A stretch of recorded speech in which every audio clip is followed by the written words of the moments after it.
The air was heavy with dust and silence, broken only by the sharp call of the auctioneer.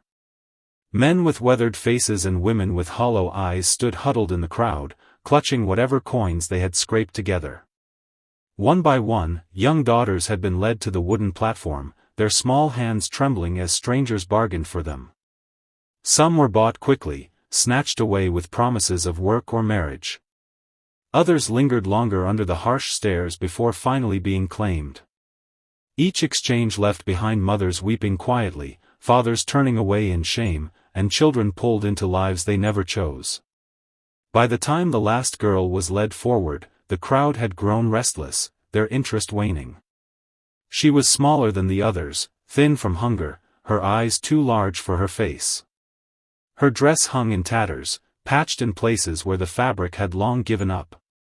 She did not cry or call out, instead, she stood frozen, as though her stillness might make her invisible. The auctioneer raised his hand, voice booming with false cheer, but the crowd stayed silent. Buyers whispered to one another, shaking their heads.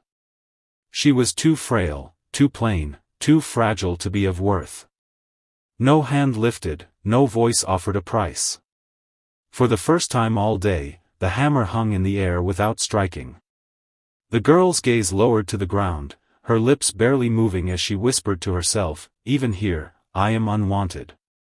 The square seemed to grow colder as she stood alone on the wooden platform, the last unsold child beneath the harsh afternoon sun.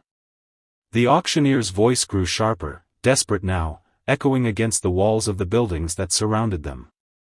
He tried lowering the price, calling out incentives, forcing laughter into his tone, but it only made the silence heavier. The crowd avoided her eyes.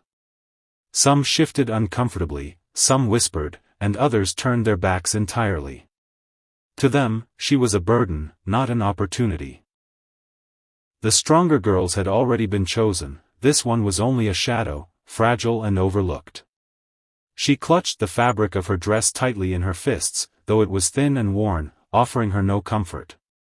A hot tear slipped down her cheek, though she tried to hide it.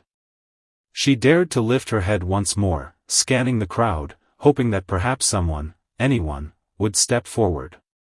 But all she saw were eyes filled with disinterest, faces that had already moved on. Even the mothers who had wept for their own daughters would not look at her. It was as if she had already ceased to exist. Her chest tightened, a weight pressing down that no child should ever carry. With a quiet breath, she whispered the truth aloud, though no one cared to hear it. Even among the unwanted, I am left behind. The words vanished into the empty air, leaving her standing in silence, as though the world itself had turned away just as the auctioneer's voice cracked with frustration, ready to dismiss her as unsellable. A sound broke through the silence. It wasn't the shuffle of coins or the murmur of the crowd, it was a voice, deep and unsteady, yet filled with a strange kind of strength. "I'll take her," it said. The words hung in the air like a stone dropped into still water. Every head turned, searching for the source. At the edge of the crowd, a man stepped forward. His hair was touched with gray, his clothes plain and worn, his face lined with years of hardship. He walked slowly, each step heavy but certain. The girl's wide eyes followed him, uncertain whether to hope or to fear. Whispers rippled through the square. "He's a widower," someone muttered. "Lost his wife last winter." The auctioneer straightened, relief flickering across his face as he prepared to record the bid. But the man lifted his hand, stopping him. "No," he said firmly, his voice carrying more weight than any offer of silver. "I don't want her for labor. She isn't a servant to me. She needs a family." The crowd fell silent, confused. This was not how the auctions worked. Children were commodities, not chosen hearts. The man's eyes softened as he looked at the trembling girl. "And I," he continued, his voice trembling now with something raw, "I need a daughter."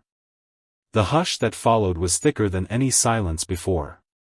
For the first time, the girl felt seen. A wave of disbelief swept through the crowd, their whispers colliding like restless wind. No one had ever spoken like that in this place, where children were treated as things to be priced and sold.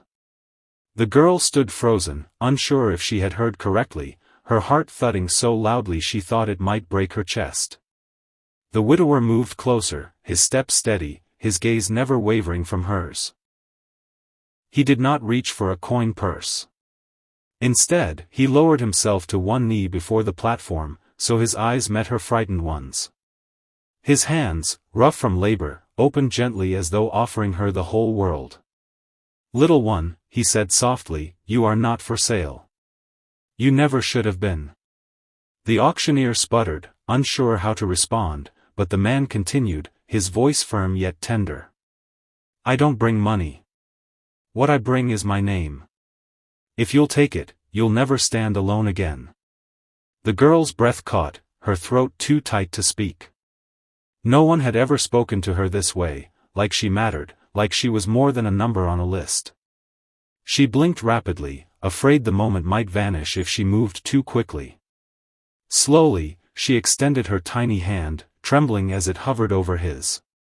When their fingers finally touched, warmth surged through her like sunlight breaking into a cold room. For the first time, she understood what it meant to be chosen. Not as a possession, but as a daughter. Tears streamed freely down her cheeks as she clung to the widower's hand, afraid to let go. The square, once loud with bargaining and indifference, had fallen into a stillness so complete that every breath seemed to echo. People who had moments ago turned away now stared in silence, their hardened expressions softening against their will. It was as if compassion itself had stepped onto the platform and silenced the cruelty that had filled the day. The auctioneer, speechless and defeated, lowered his gavel and said nothing more. The girl's small shoulders, once heavy with despair, seemed to lighten as she stepped down from the platform and into the man's waiting arms. She pressed her face into his chest, inhaling the scent of earth and wood, the scent of someone who worked and struggled but who also carried a heart large enough to give shelter. For the widower, the moment was just as transformative. He had buried his wife with the belief that his home would never again hold laughter or warmth. Yet here was this fragile child, breathing new life into his broken world. Together they walked away, hand in hand, leaving behind the wooden stage and the cold exchange of coins. They were not bound by transaction but by something far deeper, the choice to love when love seemed lost. And in that quiet departure, the onlookers felt something stir within themselves, a reminder that one act of kindness could rewrite not just a life, but a future.